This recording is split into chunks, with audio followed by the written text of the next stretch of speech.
And to an extent, I get it when people say that female friendships are a bit awkward. I get it. Whatever good there is on earth, the devil always has a way to fight it. Sometime in July 2022, Yvonne had just come back from university now. Yvonne had a friend in school. We're going to call that friend T. T and Yvonne went to the same high school, same university. So they've been friends for a long time. Families, know each other. It's grown more than friendship to sisters now, as far as that friendship was concerned. Or at least so people thought. Let's backtrack. 2021 November, Yvonne got a text on Instagram. This guy had texted her and, was trying to get to know her. The guy is based in the US. Eventually, he was like, yo, I like you and I want us to date. I'm in the US, however, I'm coming back for Dirty December. I want to meet you, XYZ, yada, yada, yada. It's a girl's thing for you to want to tell your friend, oh, there's this guy who's asking me out. He's based in the US, he's coming back for the 30th December and he wants to get to see me. So she tells T all of this, right? And T's like, oh, be careful. These guys that just come back during 30th December, we don't know who they are, what they do for a living. All the good stuff a friend will advise a friend. So she was like, yeah, that she's not going to go to Lagos. She's going to come to the East to meet her. Bet. So Yvonne follows the conversation and says, whenever he's around, I don't want to go meet him by myself. I want us to go together. So have it at the back of your mind. He's like, yeah, sure. Fast forward now to December 27. Let's call the guy Chidi. Chidi has landed in Nigeria. He stayed in Lagos for a couple of days and then made his way to the East. He books a hotel, gets his sports, and Yvonne tells him, point blank period, look, I'm coming with my friend. He said, yeah, makes sense. With everything that's happening, everybody needs to be, security conscious and careful. They go to meet him, and the first instance, it was a yes for Yvonne. He dotted all the I's and crossed all the T's that she wanted a man to. In that moment, she didn't want to show it. He was well put together, had money, was educated, and all of the good stuff. Obviously, no human being is complete. They both liked themselves, and he was like, I want to meet your people. Me, I'm here for marriage, and if you want, I want. I like you.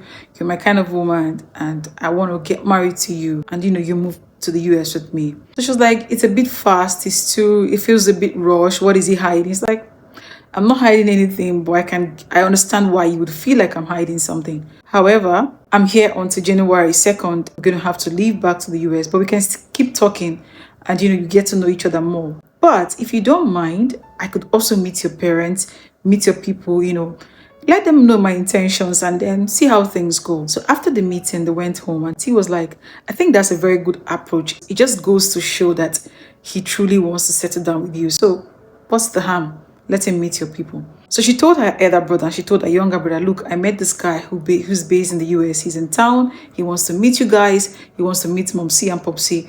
And they're like, okay, no problem. Bring him home. She, sets up this date, invites Chidi to the house. He got drilled a bit by the brothers, the father and the mother. It was easy to do a background check on who he was. So everything seemed clean and there was no hidden agenda. So the mom was like, okay, you've come to tell us your intention. However, let's allow Yvonne be the one to decide. Whilst he was leaving, he gifted Yvonne, I think 2.8 million naira. Got her a phone. I was like, look, this is not me trying to spoil you or to buy you, but take care of yourself. He flew back to the US. Fast forward now, February came along. He sent her Valentine's gift. The relationship started to grow, and they started to grow fond of each other. Her birthday was in April. This is where I don't understand it. So he got in contact with T, asked her a couple of questions and said, look, I want to plan a surprise birthday for her, but I want you guys to do it in Lagos, not in the East. He sent money to T and said, do this for me. I'm not going to be there, but let her get to experience a surprise birthday party from me as her man,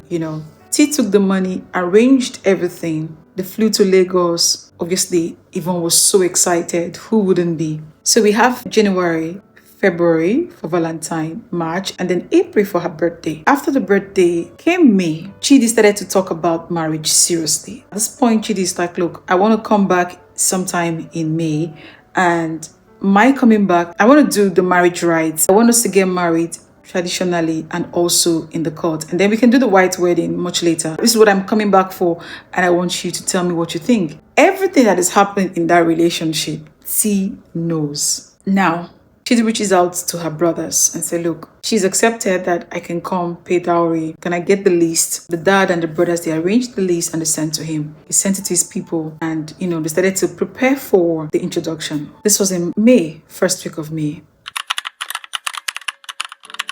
So there's Amarachi and there's Ebube.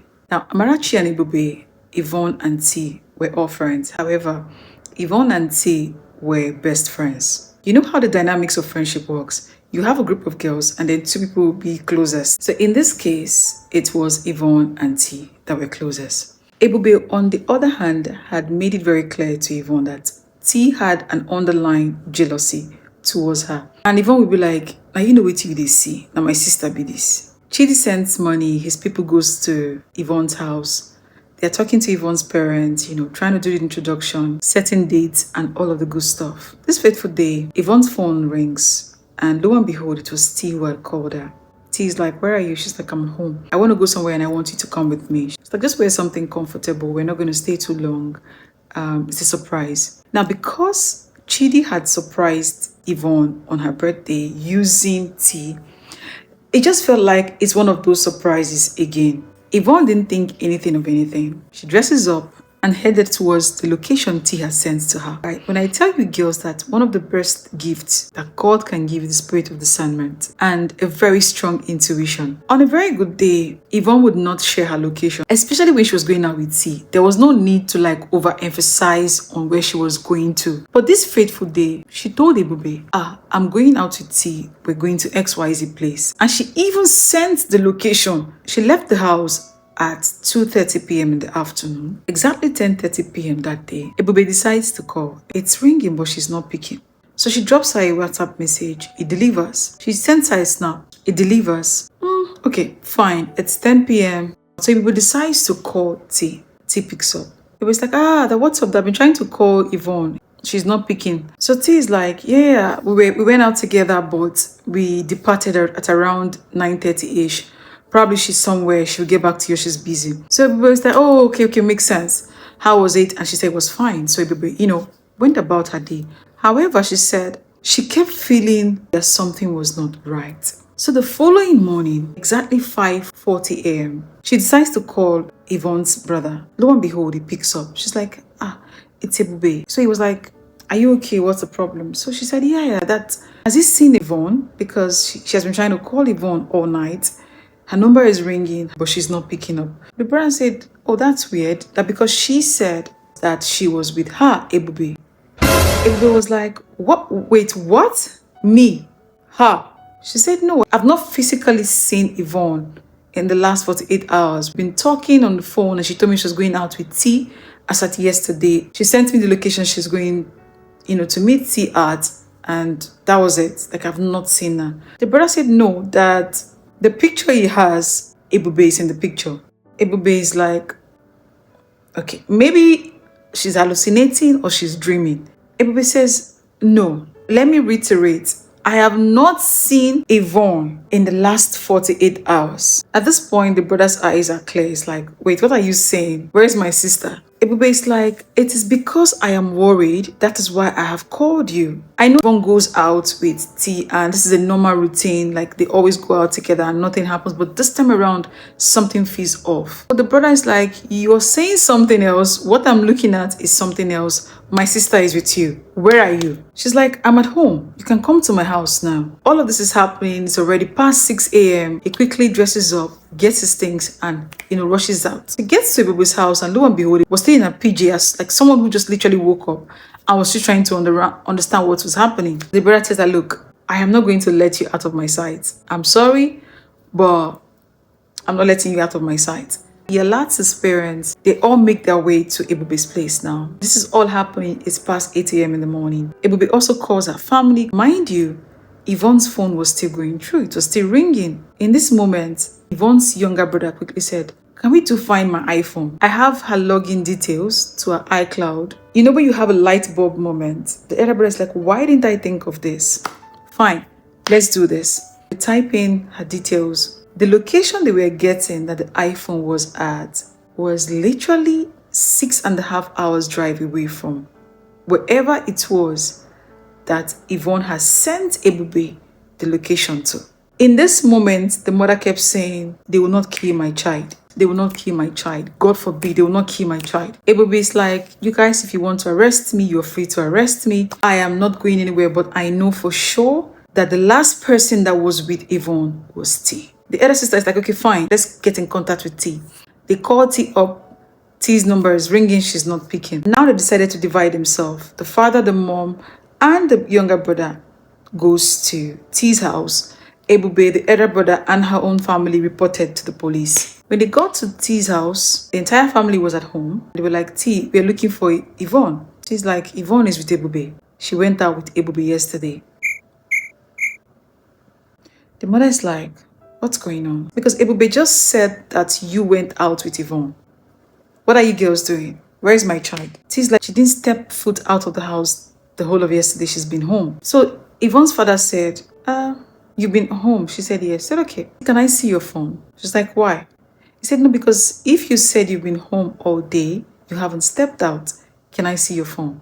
Yvonne's dad is a military officer, a retired military officer. As God will have it, he retired as a colonel. So now she's panicking. He said, give me your phone. Put your password. I'm not taking it anywhere. I'm going to stand in front of you and I'm going to go through your phone. She puts her password. Her whole body is, she's vibrating. She's shaking. So the mom is like, why are you shaking? What's going on? Why are you shaking? Even as a common person, when something happens, if you're in tune with your spirit, you just know something is off. How much more a mother whose child had been endangered? Sure, the first thing he did was to go through her pictures. She had taken picture of like a spot, a bushy area. He turned to his wife and said, Unya broken wine. Translation, this girl has killed her daughter. So the mom snatches the phone from his hand and said, what do you mean? So the mom looks at the picture. She's like, no, it's just a bush. It's just like, here, broken here, organic kineku, here, bro, Yvonne, here, or just a grassy area. He said, T's parents, they're confused because what's happening? So the mom is calling her, T, organic kime. It was a messy scene. Yvonne's dad steps out, makes a few calls, and some military guys came with the van. He quickly called the son and said, look, you guys should come back from the police station. There's no need. Whatever it is happening here. Yvonne's father is not talking to anybody. He's just looking at T. So he asked her, I'm going to ask you this question just once. I won't ask you twice. And I want you to tell me the truth. Where is my daughter?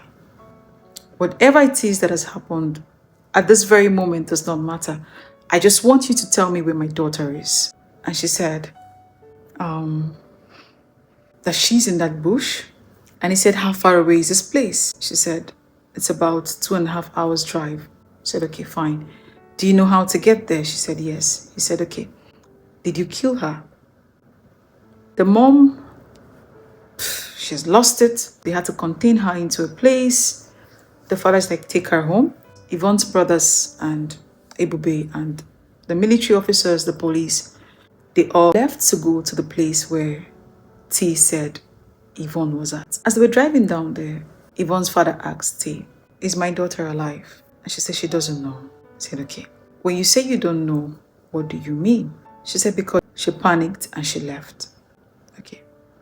Did you cut her? Did you poison her? Did you hit her? What did you do? At this point, he was trying to ascertain what had happened to be able to see if she was still alive or not. And then she said she hit her, but she didn't poison her. You know, she just kept saying things back and forth. And he said, how long ago was this? And she said, 1 a.m. in the morning. So now the dad is in his head is doing the math. If she hit her, probably she didn't hit her too hard. What are the odds? Maybe she survived or something. They get to this point and she says here, what had happened was she had lured Yvonne to come meet her at the exact location she did send to Yvonne, which Yvonne sent to Ebube, but that was not where the whole thing happened. Took her to the spot that was 2.5 hours away from the city, actually did poison her to make her unconscious, got to the spot, parked her car, used the stick that she had in her car, hit Yvonne 3 times at the back of her head, dragged her out of the car and dumped her there and came back home. One of the reasons why I feel like as parents it's important to know God is because now it might not be completely true. There might be, forgive me, but if you're a parent and you don't pray over your children, I think you're being unfair. A couple of days before that day, Yvonne's mom had literally just called all of them to the sitting room and said, kneel down. They all knelt down and she prayed over them and prayed against the spirit of death. Mind you, Chidi was going to come back to Nigeria for like the traditional marriage and the court wedding the first week of June, after the introduction in May. And then this happened. The whole friendship thing with T, there was never a point where the mom or the brothers or anyone, felt like T was capable of hurting Yvonne. Ebube, on the other hand, did mention to Yvonne, like, there's this undertone jealousy from T towards you. I don't know what it is, but it just feels off, just so you know. Back to them now at the spot where T had taken Yvonne to. There was blood on the floor, but there was nobody. It was in an area like a farm that had 1 or 2 houses around. They all launched out to, ask people if they had seen anything or heard anything. They had knocked 1, 2, 3 houses around. The third house, the woman said, that early hours of this morning, the other farmers from the other parts of that area, they saw them carrying something that looked like a human being, but she wasn't too sure what they were carrying. Yvonne's father is like, please, can you just kindly show me what area these people had gone to? Everyone, gathered around and they went. And some people's head are just wrong. They eventually found Yvonne. They found her half dead. Quickly rushed her to the hospital. A couple of hours they got to the hospital, she was pronounced dead. So she had lost a lot of blood. The funny thing is, there is no way on earth that a man that was trying to marry a girl will now end up marrying the girl's friend because the girl died. Satan is the weirdest thing ever because it makes no sense. And I know that one of the reasons why he tries to perpetrate all of this is to confine us as women into thinking that we cannot love each other wholesomely and genuinely. But the truth of the matter is that is not true. There are female friendships that have stuck with each other through thick and thin and will forever be there for each other. There is no envy, there is no jealousy, there is no hatred, there is no malicious thinking, there's no hidden agenda. It's just pure, genuine love. However, as we grow in life as adults, especially as humans, as women, it's important to always pray over our friendship. I cannot overemphasize the gift of discernment. Oh my God. If you've ever been saved from a situation because God has blessed you with the gift of discernment, then you will understand the joy of having discernment. I'm going to hold your hands and say this. Female friendships are not bad. Just make sure that you put God in the center of your friendship. He will forever, ever, ever shield you from the evil ones. Love you guys and have a good evening.